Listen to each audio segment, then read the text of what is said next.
কোথাও কোনো ধরনের মাদকের প্রভাব থাকবে না।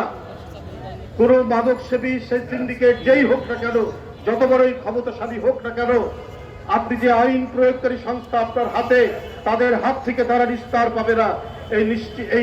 এই নিশ্চয়তা জনগণের কাছে, জনগণ চায় আপনার কাছ থেকে।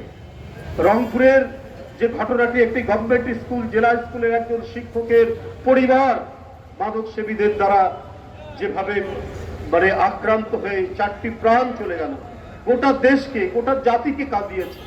এই বেদনা বিধুর একটি পরিবেশ।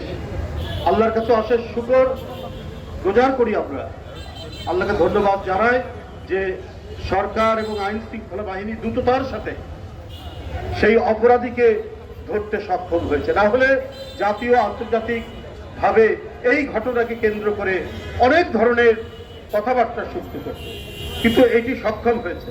তো এখন এই সমস্ত সিন্ডিকেট, এই সমস্ত তারা